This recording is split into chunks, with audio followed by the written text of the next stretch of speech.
Canada will begin receiving the first COVID-19 vaccines tonight. 30,000 doses are on their way, and some of the first vaccinations are expected to be administered at the University Health Network in Toronto. Canadians from coast to coast are hopeful that this could be the beginning of the end of the pandemic. So tonight we ask the experts, will we get back to the lives we once knew, and how long will it take? A historic moment captured on camera. UPS sharing images of the Pfizer vaccine's very first journey to Canada. Developed and manufactured in record speed, this represents an extraordinary scientific achievement. It is so exciting. It's incredible the speed at which this has been developed, and yet it's been done with all the checks and balances that we would normally do. Vaccines have been widely regarded as the light at the end of the tunnel. But how long before we can begin lifting the restrictions Canadians have become accustomed to living with?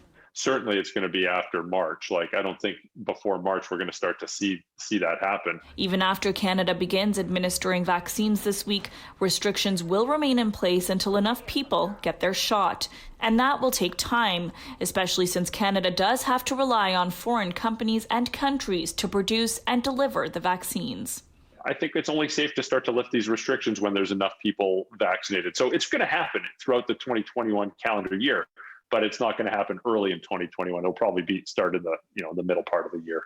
In Ontario, the first 3,000 doses will be delivered to Toronto, with another 3,000 sent to Ottawa, enough for 1,500 people in each city. Ontario is going to start vaccinating people who do work in long-term care as the highest priority. Long-term care homes, healthcare workers, and Indigenous communities will be first in line before the province moves on to the rest of the population.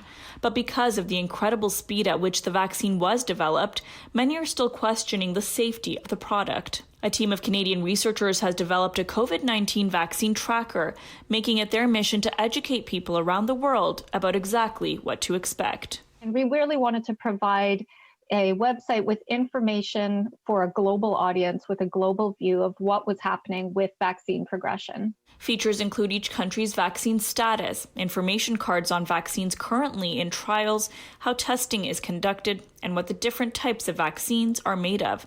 They've seen visitors from more than 170 different countries. There's just this global appetite for an understanding of when life will become more normal. To date, the majority of trials have proven successful, with only mild side effects reported that are in line with other vaccines. The Vaccine Task Force in Ontario says they are expecting logistical hurdles along the way, especially dealing with a challenging product. The Pfizer vaccine must be stored between -70 and -80 degrees, but they are confident as time goes on, things will get easier.